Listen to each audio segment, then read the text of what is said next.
Welcome to Wine Talks with Paul K. And we are in studio today. We're going to have a ton of fun talking about food, sensory, and wine. Wine Talks is available at Apple Play, Google Play, Pandora, Spotify, Stitcher, your favorite podcast hangouts. And always sponsored by the Original Wine of the Month Club, now touting the Bordeaux series, Pinot Noir, and Sweet series. But we're not really in studio, actually. We're with Isabelle Lesschaeve, and she is going to help us walk through the Aroma Wheel. And for the listeners that haven't seen or heard of the Aroma Wheel, it's a fabulous tool for learning how to describe wines as you're going through the process of learning about wines. And she is taking this project over from one of the greats, Dr. Ann Noble. But welcome to the show, Isabelle. It's a pleasure to have you here and recast some of this stuff we were talking about previously. Thank you for having me. It's a pleasure. This Aroma Wheel, which we'll hold up. I held up my plagiarized copy, and you have a real one. I have the real one. A real one there. I have to say, when it came out, and I was probably in my third or fourth year of doing this. I think it was like 1990, right? Something like that. Yeah. Mm-hmm. I thought, oh, what a great idea. Maybe I can just copy it. And I've been through enough trademark lawsuits to know that isn't right. And I'm sure it's been copied before. But tell us a little bit about how Anne came up with this idea and what spurred it. Yes, for sure. So Anne was a professor at UC Davis in the Department of Viticulture and Enology, and her role was to characterize the flavor of wine, understand what chemical compounds, were triggered, imparted by specific winemaking, practices or viticultural practices. So she was measuring all these flavor compounds, but she wanted to relate this information to what people experience. What do they taste? What do they smell? And she realized that, her colleagues, the wine professionals at the time, were using very vague terms, or they would say it's harmonious, it's strong, or it's, it lacks of character, but they were not very specific. So she had a hard time to really understand what they meant. So she created a tool for herself, That's great. Well, that's a way of thinking of it, to really, define a standardized vocabulary for wine professionals, wine researchers to communicate and to understand each other when they are tasting the same wine. Was she in food science at that point? Was that her degree? Her doctorate is in food science? I think so. Yeah, I don't remember actually, but I think so. Yeah. Because I think the story she told me was about the professor, and I suppose the class had something to do with wine, because he passed around a glass of Cabernet and said, let's describe this. And she noticed that no one could describe it. Like, why wouldn't that be, you'd think you'd be able to get in touch with your senses to come up with something. But it is sort of a learned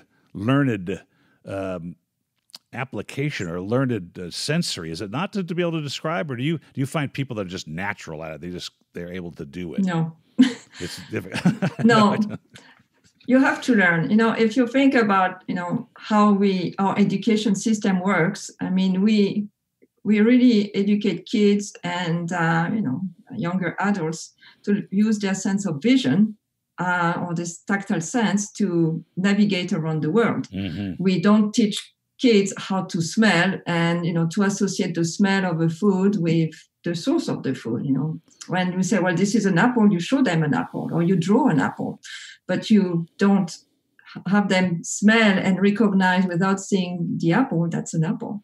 So we are not educated in wine description. So we learn by association as we grow up, through the food that we eat at home, at school, the experiences that we have, and that's how we developed our own vocabulary. So that's why I grew up in France. I have been exposed to certain aromas and tastes that are different from what my friends have experienced in Canada or the US.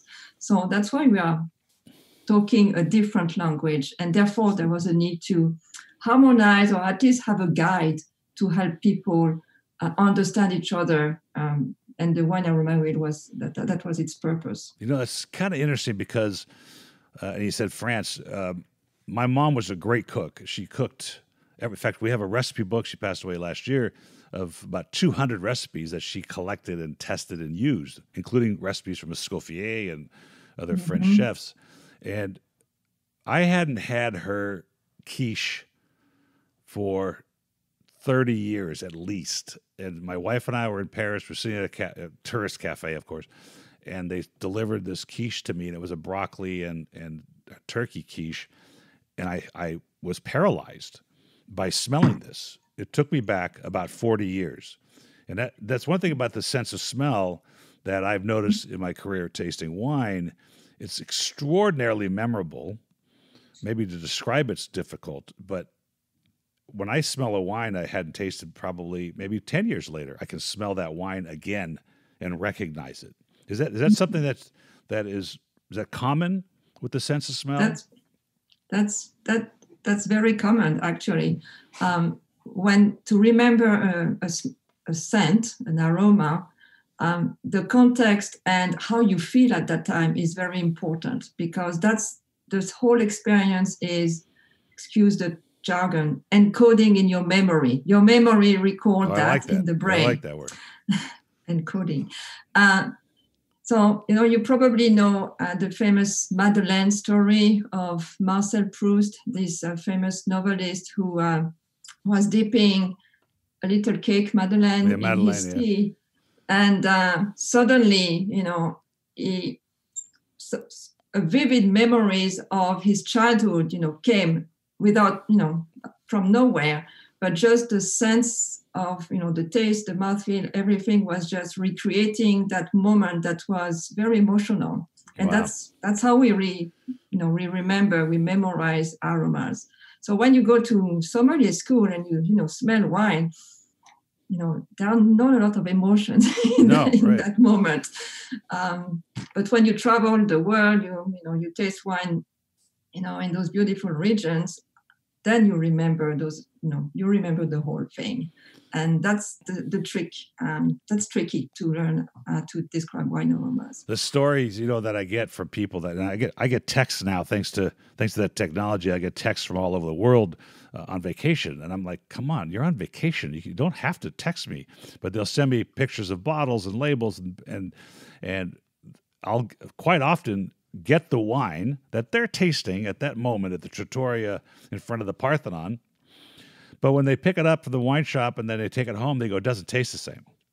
Exactly. And so I'm like, yeah, because you're not de-stressed. You're not in front of the Parthenon. You're at your favorite trattoria with your favorite spouse or girlfriend or boyfriend, whatever, tasting wine. And it's a whole different, it's part of the experience is not only what you sense, but where you're at and your expectations of that moment. But I didn't mention in the beginning that you just coming off a stint with a very large beverage manufacturer in Atlanta, and you were there for 7 years, and you were there as a sensory scientist. Is that what would the title be? Well, I was leading a team of sensory and consumer scientists, and our role was they are still working there. Yeah, still there. My role, the role of my team, was to really understand the characteristics of a beverage or even the packaging that really make a great experience for the consumers. And we were giving this information to the developers, and they are trying to develop these beverages.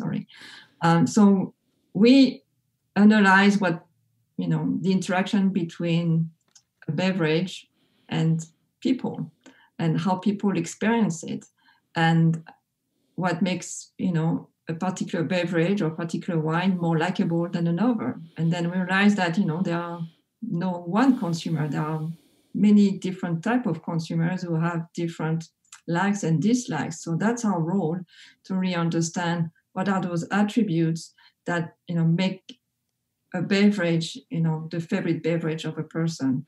And the marketers are, making all the necessary messaging to have the experience, going on, from the purchase to the home experience or the restaurant experience. So that's interesting. I mean, it's a large corporation, and it's necessary to do this kinds of analysis, but to convey what this sort of scientific group is doing to the marketing side must be a fascinating episode and require tons of discussion and analysis. But, wine, as we know, is what? That's I think after the alcohol, which is 12 to 14%, and then the rest of that, like 95% of that is water, right? So we're left with, what, 3 or 2 or 1% of chemicals or substances that would influence the flavor of the wine. And that's a fascinating thing in itself when you consider how much of it is, already spoken for in the form of water and alcohol. So we have a very small percentage of flavors to work with. And they are very potent. You just need, sometimes the equivalent of 1 or 2 drops in an Olympic swimming pool to detect it. And really? Just like this, that's magnitude of how potent those small molecules can be. That's a great thing. Okay, my pool's 40,000 gallons at home, so but how many parts per million, let's say, before we can't tell? In other words, we know that with the sugar content of wine, somewhere about 1.5% to 2%, we start to detect that maybe there's some sweetness to this, but up until that point, it just feels like a little fatness. At what point do we think that let's say that the smell buttery in a Chardonnay, how many parts per million would it take to detect that? When do I decide this is stainless steel fermented versus oak fermented? Is there a number like that? Well, there are numbers like that. Yeah, we call them the detection threshold, and the next level is the recognition threshold. So the detection threshold is the concentration of the compound that you need to detect something and say, like your friend in Napa, oh, this is different than this one, but I'm not able yet to say what it is. And then you need a little bit more stimulation, concentration of this compound to be able to say, oh, this is buttery. And the compound responsible for butter, so that everybody is smart today, is called diacetyl. And I don't know on top of my head what the threshold is, but it's around the ppm level, the part per million. Mm-hmm. So a few nanogram by liter. That's amazing. That's amazing. So it would seem to me then in the beverage world, because we discussed this last time, and when I was talking to Ms. Noble, Dr. Noble, we were talking about the idea that, some wines, well, I'll throw out a couple of, well, I don't throw any brands. I tend not to speak brand-wise here, but there was a woman standing in line the other night in front of the market, and she had a magnum of a Sauvignon Blanc from a well-known winery in Napa, and it's clear that at that price level, she likes the wine, but the sense to me in my side of the industry is she buys that wine because it tastes the same every time. And and I were discussing this idea that, there's 79 different compounds you can put in a wine in California to do what you need to do with it, besides influencing the character of the wine through natural, buying some yeast and other things, and oak barrels and staves and chips and things. And everything contributes on its own. But it's sort of against the creed of a winemaker, let's say an organic winemaker, he or she is saying, look, this is what I got from the soil, this is what I got from the ground, this is what we made because of that. And I see both sides of the equation. The consumer side of it, the Sauvignon Blanc I'm talking about, is important to taste the same. It's important for Jack Daniels to taste the same. It's important for Miller Lite to taste the same. That's their job, is to make sure it tastes the same. But is this not a controversial thing in the wine business? And really, my question was more about the flavors. You have dill pickle flavored potatoes now, right? I mean, potato chips. You can, they had a contest with Lay's on, come up with a flavor, we'll make it for you. Do you think that that's a movement in the wine business that's an important part of the business, or the consumer side of that? Do you? I can see it in beverages, but wine. What's your take on that in the wine side? Well, there are many, types of consumers. I mean, we are all different, and we like different flavors in what we consume. So it's like a continuum. This person lacks consistency in her wine, and maybe also the price is right, and for whatever occasion that she wants to drink that wine, that's the perfect match. Now, if you are more an explorer, an experimenter, or somebody who really wants to learn all these details on how the soil or the grape variety, the variety clone influence the flavor of the wine, you're already like kind of a nerdy in the wine industry. You really want to understand to relate what you experience in drinking the wine with all these factors. And it's a journey to get there, and not everybody is interested in getting there. We taste wine either for our enjoyment, or go with our meal, or we taste wine because we are fascinated by the stories and the people who are making the wine, and it's just like a great hobby to have and great experiences to have. Or if you're wine professionals, you better know all these things as well, because your role is either to make sure the wines have no defects, understand what your consumer wants, and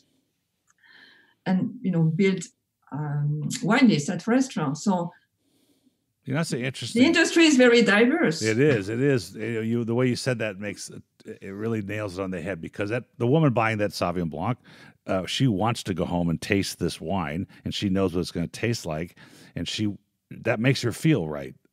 Exactly. Or he. That makes you feel good. A wine enthusiast that's trying to learn, that wants to dissect it, will buy wines like that because he or she wants to dissect it and wants to feel something else.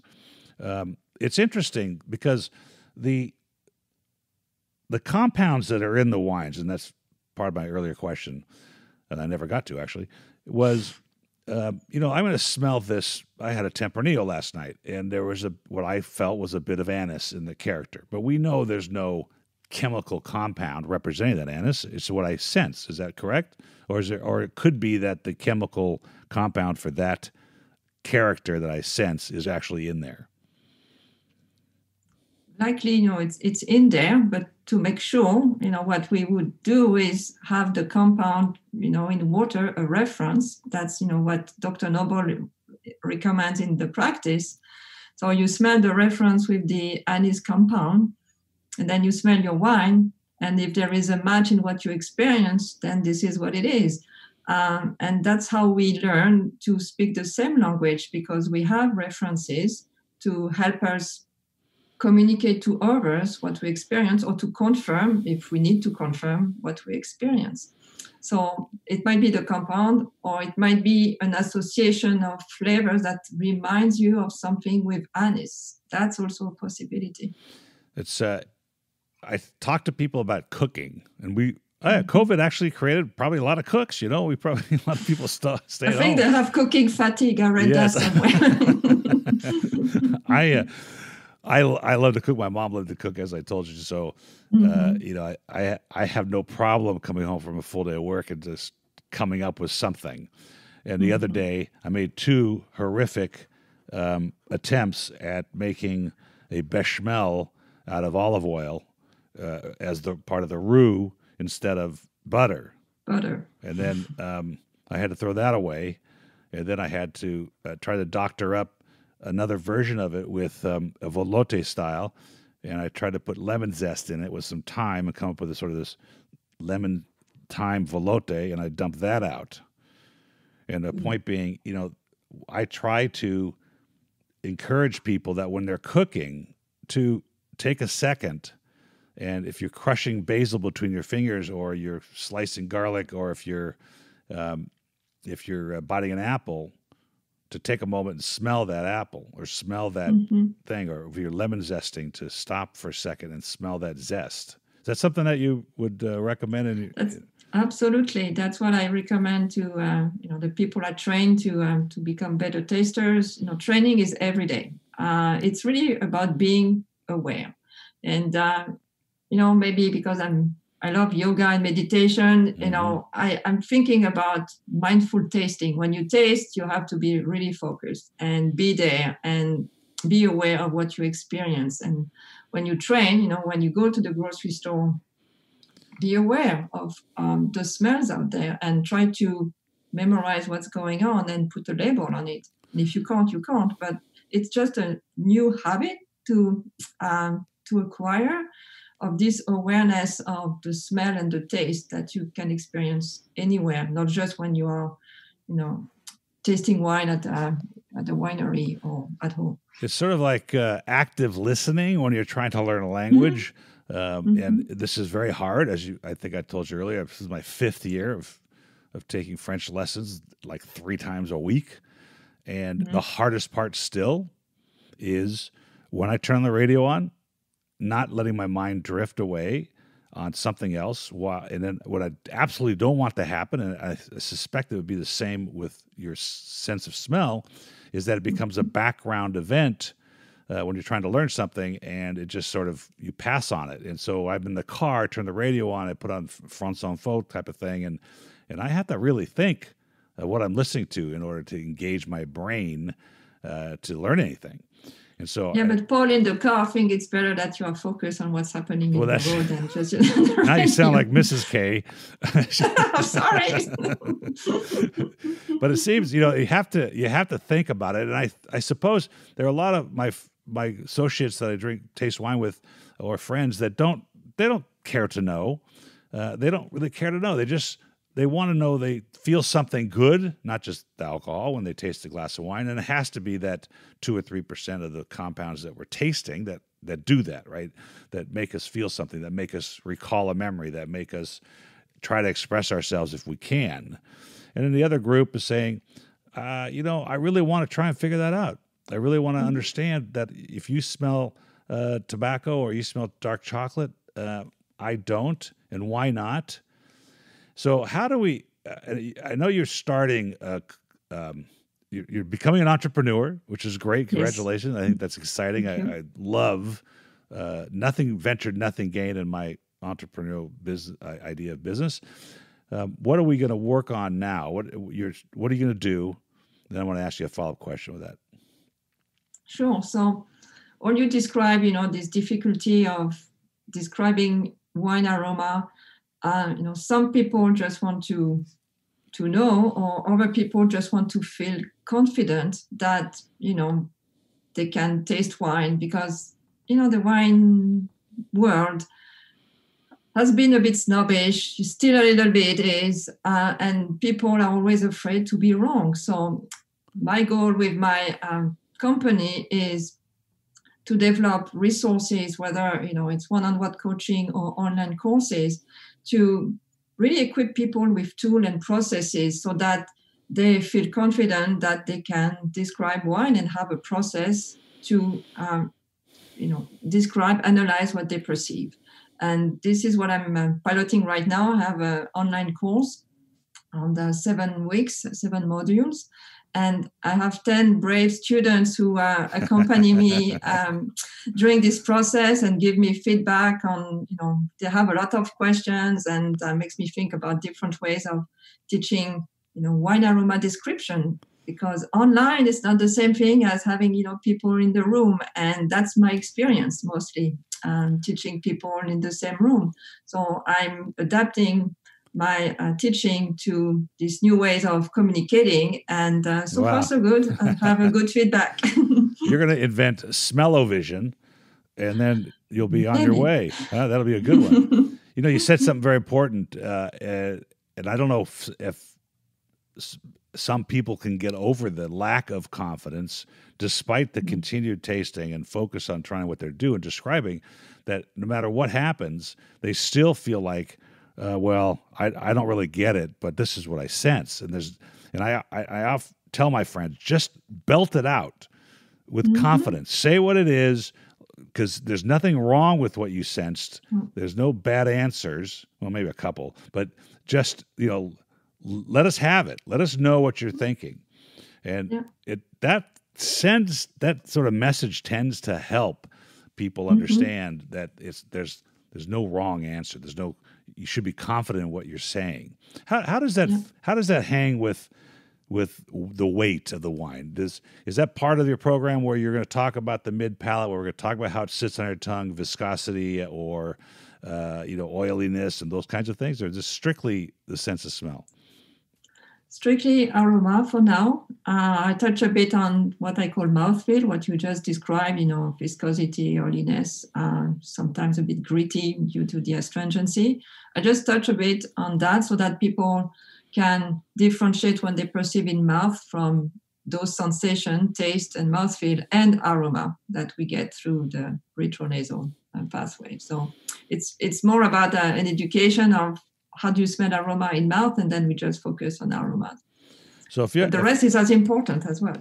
Oh yeah, the tactile sensation of wine itself is very important, and I don't know if it's any easier to smell something and describe it than it is to describe a weight or the viscosity or the oiliness or whatever, the astringency of a wine. They're probably just as complicated both ways. But as part of the fascination of understanding wine, it's probably also part of the intimidation.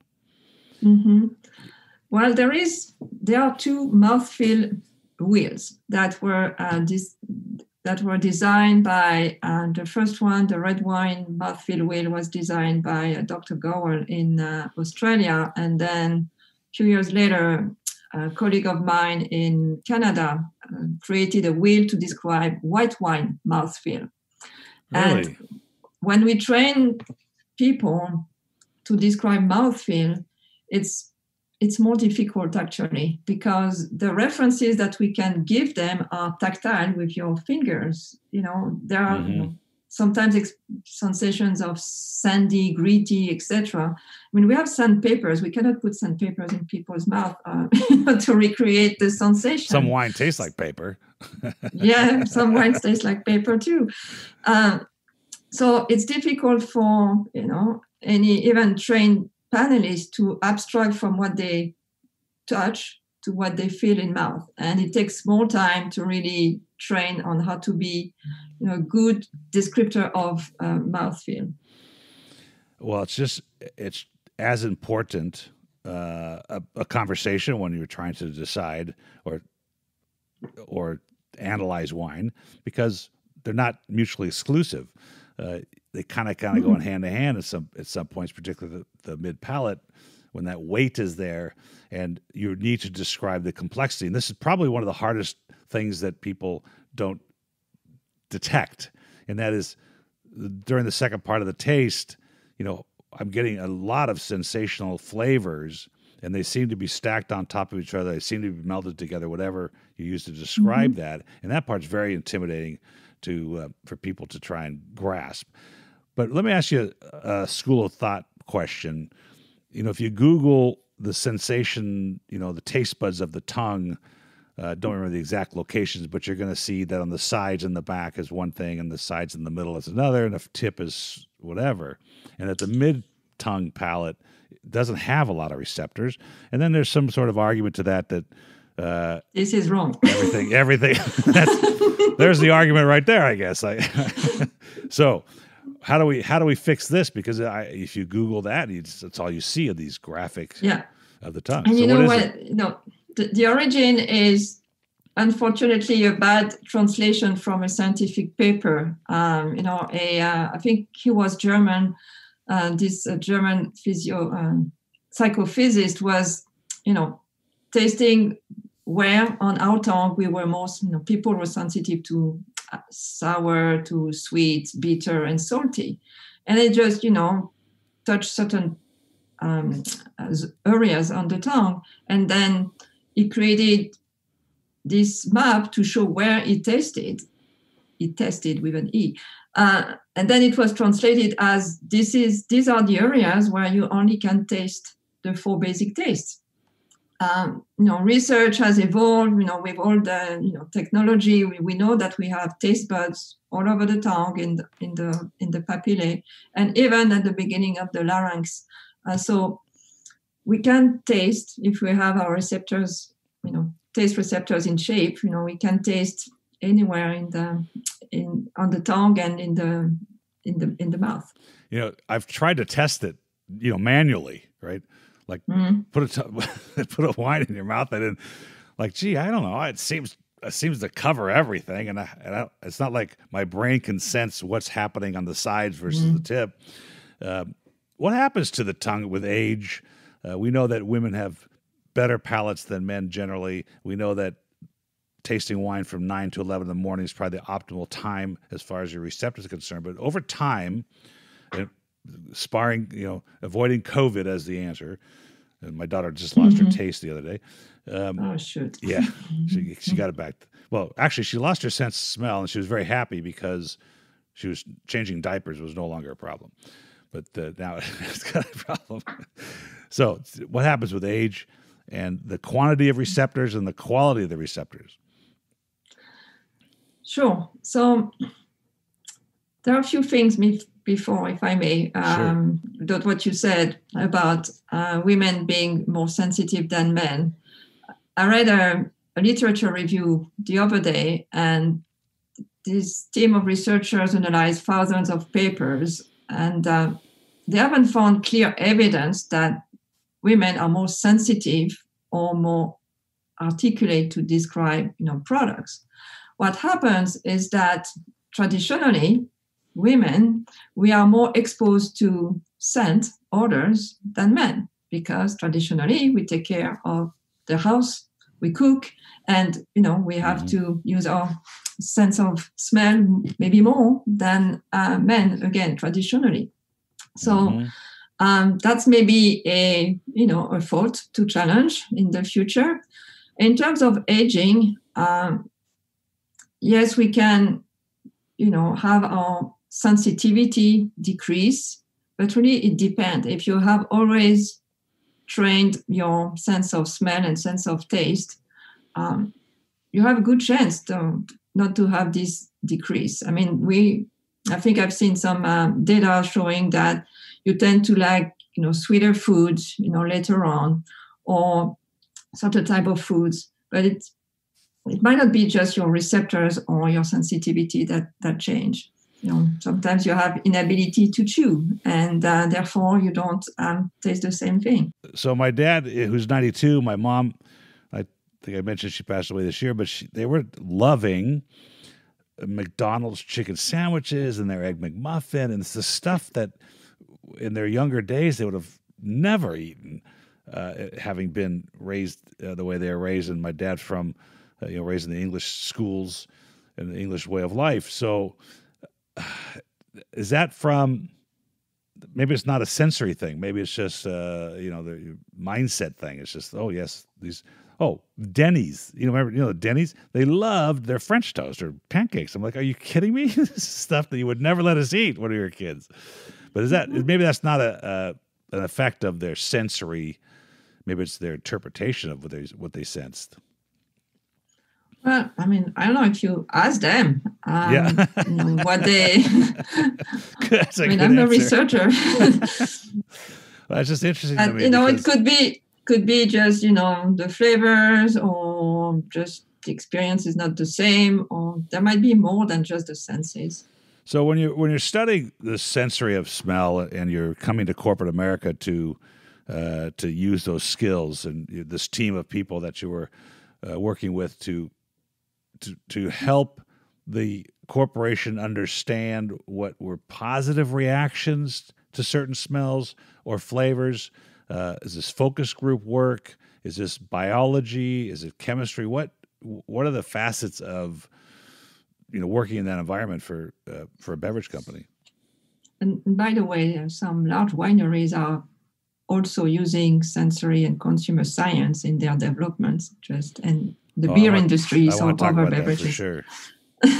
So, it involves the sensory analysis part, where we work with people who are screened for their sensory acuity and their ability to articulate what they perceive, and we train them to be more articulate using tools like the Aroma Wheel or other flavor references. And then there are people who consume the product, consumers. So it's a mix of ethnography, discussion, following people in their daily life, what they do, prompting with new ideas, new concepts, getting their reaction, developing prototypes of beverages, having them react to it, working with consumers to really create a beverage that meets what they expect from the idea of the product and their sensory experience. So for us, it's it's science, but it's also social science. It's also psychology, and what happens in making the beverage, the developers or the winemakers of the non-alcoholic beverage world, they are the artists, and they take this information and their scientific knowledge to create the beverage that has the most likelihood to success and please our consumers.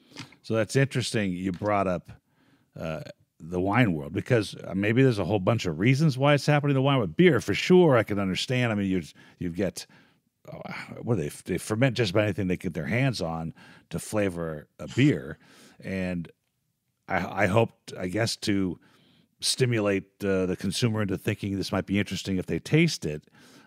Obviously, much of the boutique beer and wine area doesn't do that. They just make what they make and hope people like it. And that's the two kind of opposing viewpoints. I'm probably going to have a conversation with another Isabelle this week who is from the raw side of wine. It's only, they talk about there's nothing you do because that's what you get. I'm not taking a position, because one of the arguments that they make on the wine side is, look, if I buy yeast from a catalog, it's grape yeast for one. It came from grapes, and if I want the Burgundy clone for that, and I want to influence how the fermentation goes based on the yeast I'm using, I don't see a problem with this. It's still as natural as ever, if that's what you're concerned about. Isn't sulfur natural generally? It's just sulfur, the type they use for wine dusting of the grapes, is natural product. But I suppose then the argument is, okay, what are we trying to do while we're doing this, right? I can see with beverages, you're trying to find a niche for the consumer that wants something refreshing, whatever the character they're looking for, and that's what we're going to make, and this is what we have to do to make it.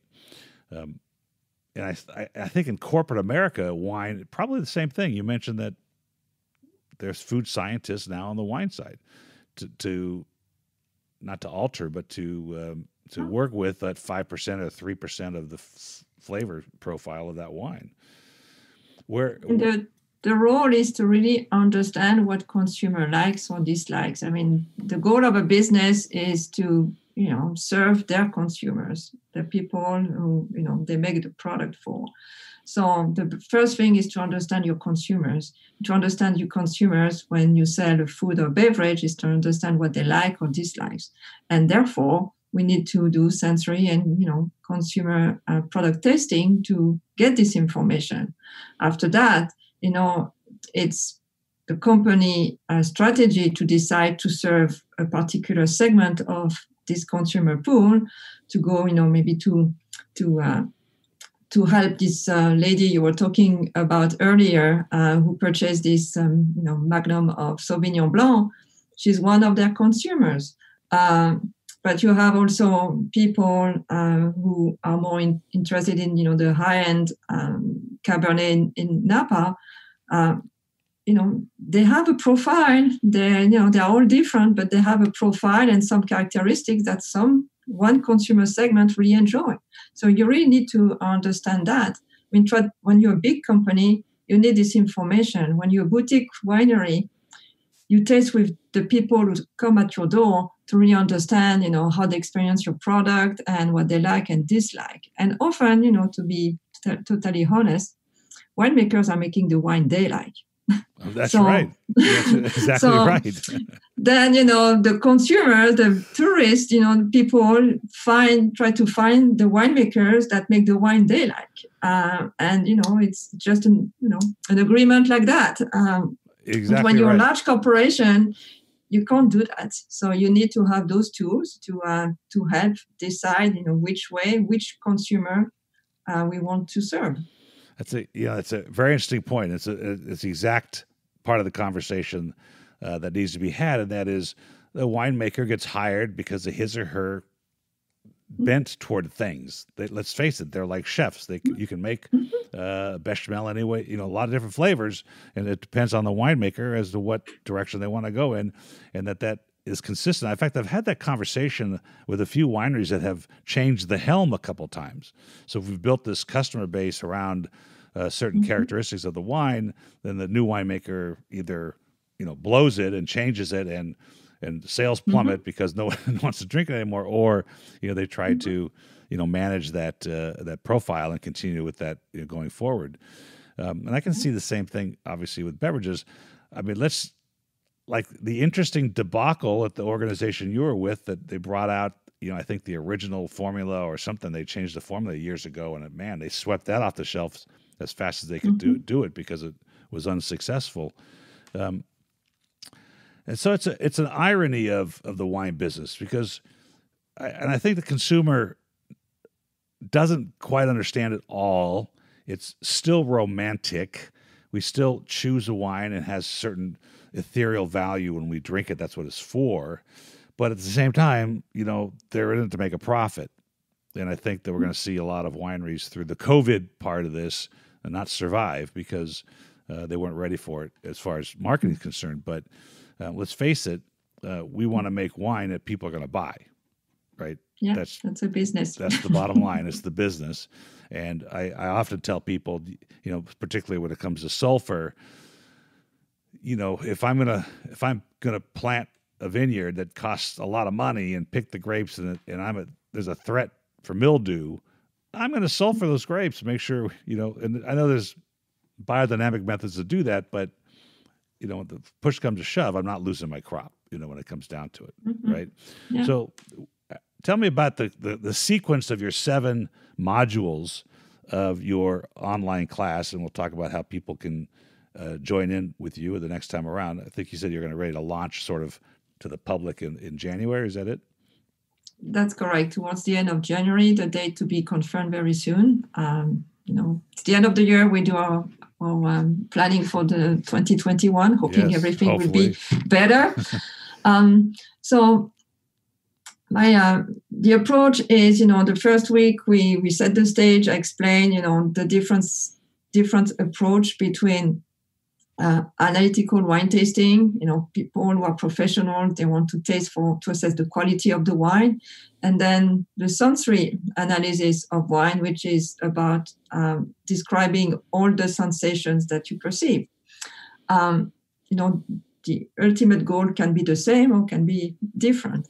So I explain that, and then we go through some kind of what I call aroma fundamentals to explain, how we perceive aromas. So it's a bit of, physiology and, how we perceive aromas, what happens then with your brain, the things that are encoded in your memory.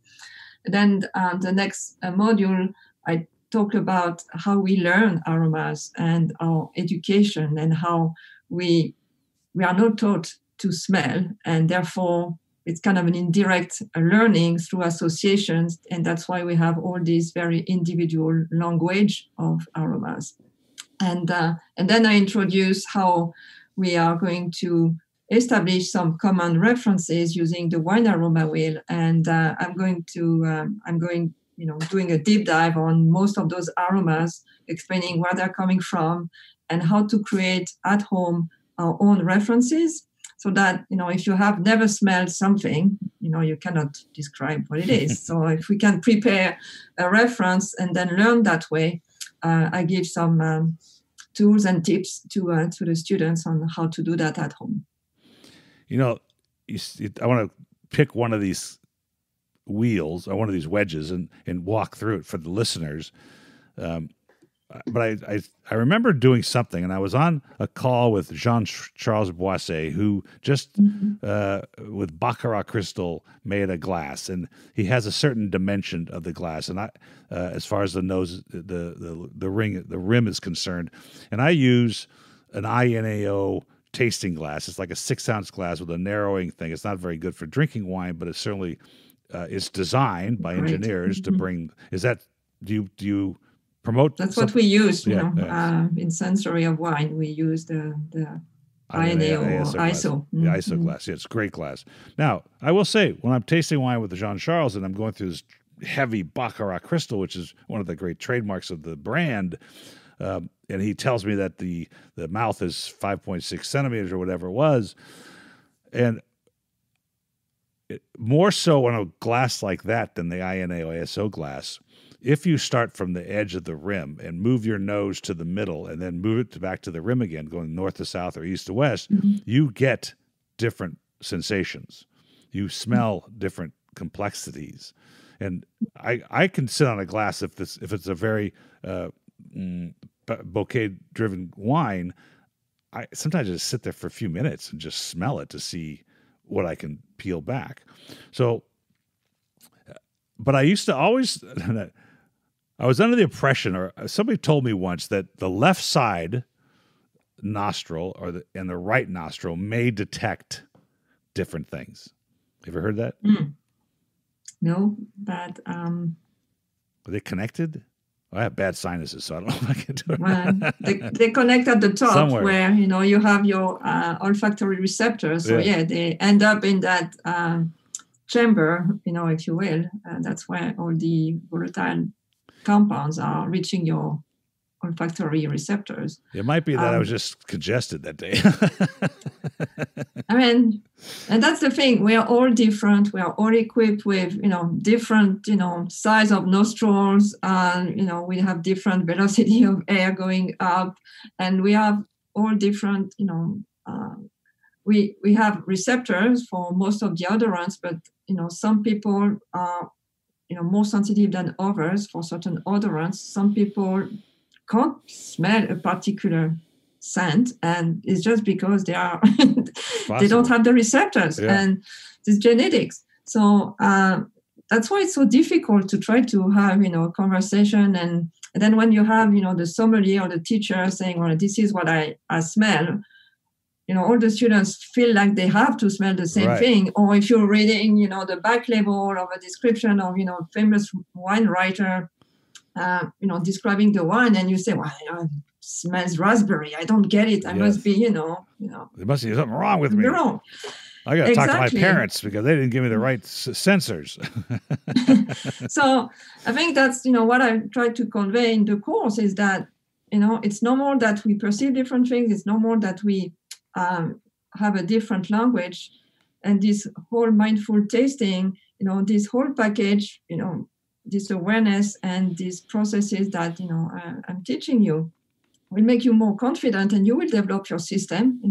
Paul, you have your system for tasting. People need their own system for tasting, but the key is to be consistent, so that when you compare your wine notes, you are don't compare apple and oranges. So if you use the Jean-Charles glass, you have to use it for everything, because you will experience different things than with your ISO glass. And but that's what makes the beauty of this this beverage, the complexity and all the different experiences you can have with wine. It's funny. People always ask, does the glass matter? Does it really matter? And I'm like, well, go to your local diner and get an amber plastic tumbler and pour, a fine wine in there and put it next to, let's just say, an INA glass. They'll certainly be perceived to be different wines, at least by the time you get it to your mouth, because they just won't smell the same. That's for sure. Yeah, for sure. I'm going to just pick one of the center rings here of the Aroma Wheel. I'm going to pick the herbaceous vegetal character, which is a very common character in both reds and whites. And so that's a very broad stroke term, right? I would say if you're smelling this Sauvignon Blanc from Napa, I might say, it's got some vegetal character. And that would just, it's like, what are you talking about? Well, what vegetables? Well, is it broccoli, or is it, cauliflower or snap peas? I don't know. But at least you've identified here that something that's, I kind of get that, right? And then you've broken that down to whether it's fresh, and I want the listeners to kind of understand what this thing does. So from that larger category of vegetal, you have fresh, and you have canned or cooked, and you have dried. And that is a really special or important delineation of vegetal, because quite often you get the stewed vegetable character. I got stewed stewed tomatoes, or I get stewed something else, and that's a big difference from a fresh bell pepper, and it's totally different from a dried version. Dried, sort of that's like taking your spice jar and just putting it up your nose and saying, what does this smell like? Like dried thyme, for instance, is considerably less aromatic and a different character than fresh thyme, which I just realized last there's night. Intensity. There is the intensity, but also what we call the quality of the aroma that might be slightly different as well. I made, I was pulling the leaves off of fresh thyme last night, and it was stuck with me for most of the night. I could smell that. Yeah, it's very intense on you. Okay, so then from the fresh side, we're going to break that down in the outer ring of the Aroma Wheel. It says it's going to be cut fresh grass, bell peppers, eucalyptus, and mint. Very, very common terms that are used, for instance, eucalyptus in the Napa cab, an important, and that becomes about as granular as you have here, which is great. So if I can get a consumer to recognize eucalyptus, we've gone to the third level here, and that's that's pretty granular. That's very granular. Pretty proud of yourself to detect that. Bell peppers and green grass is another wonderful description. Putting your head as a kid, and when you're playing in the yard, or after the lawnmower went past it, or as I did, threw a smoke bomb in the lawnmower guy and freaked out. But the canned one's important too.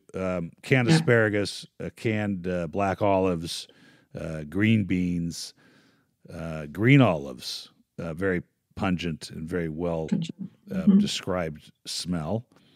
And then on the dried side, you went right to hay, straw, and tea. Tea's a great one. Yeah. And I don't think I would have put that off of vegetal herbaceous, but that makes a ton of sense. Yeah, and somebody was asking me if there was a logical organization or a continuum, of these aromas that you can start by smelling, some types of fruits, and then along the way you can smell other aromas. And I don't believe so. I think the way that Dr. Noble and her collaborators organized was to categorize in categories that make sense to people. Fruity, those different fruits are fruits for everyone. And even if the molecules might be different, the quality of the aromas are not very similar, but the names, the aroma origin, people are familiar with this, and it just makes sense that way. She was thinking really of the user rather than really the scientific part of it. Well, we're bringing a few in, and then I'm gonna buy some that are I can put my logo on the back. But I have frankly completely forgotten that this exists, and now that we have classes coming into the tasting room, we opened a tasting room here. Well, we had one open for like 2 days, and then it's canceled. But when we bring that back, one of the things I think is very important in today's environment with consumerism, particularly in wine, it's gotten so congested.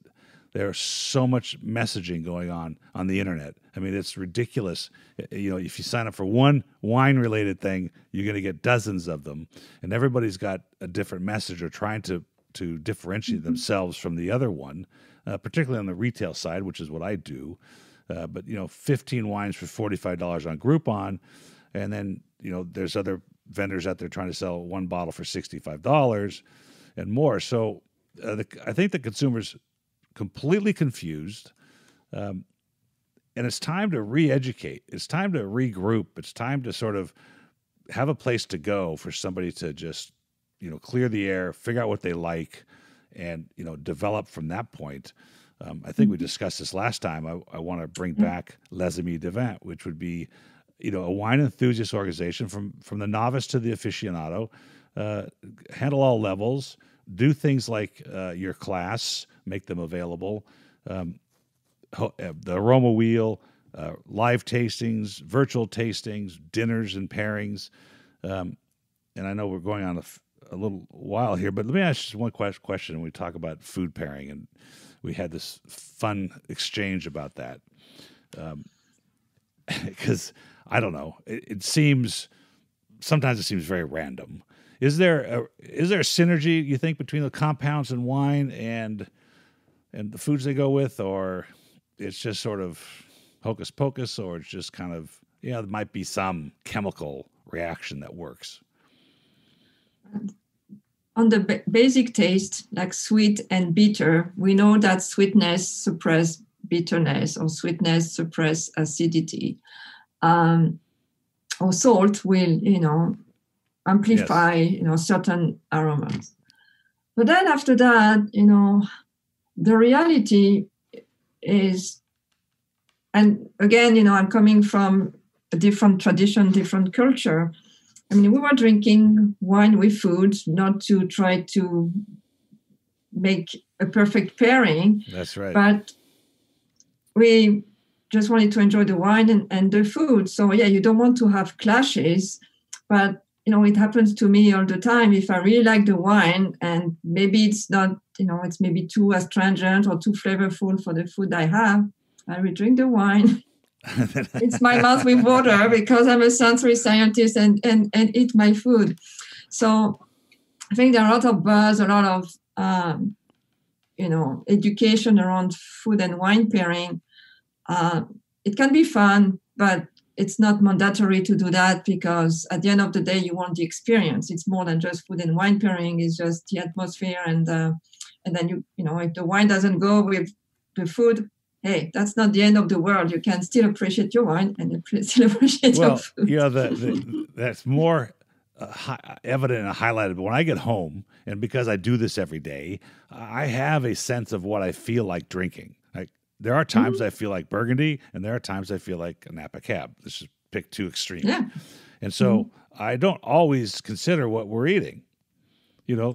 I mean, if I'm doing something like chicken piccata with lots of lemon and white wine, it might be a little bit of a problem for a Napa Cab. But the first thing I think of, what do I feel like tasting? What do I want to drink? What do I want in my glass first? And then, if it works with the dinner, it does or doesn't. The funny thing is, too, when you do these pairings, you also get, half the people say it doesn't work, and the other half say it does work. So you're at 50-50 anyway, so it doesn't really matter.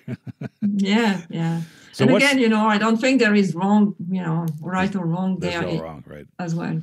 What is the website that we can tell the listeners about? This will be up on the podcast, so people will see it. But sure. I prepare a page on the website with some resources for your listeners, Paul.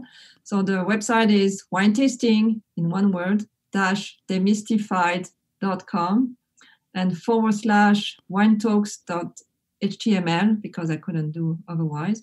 And then I have a few resources there for people to download, to learn more about the wine aroma wheel, or to have a wine tasting starter kit, or to join the waiting list for the course that will be launched at the end of January.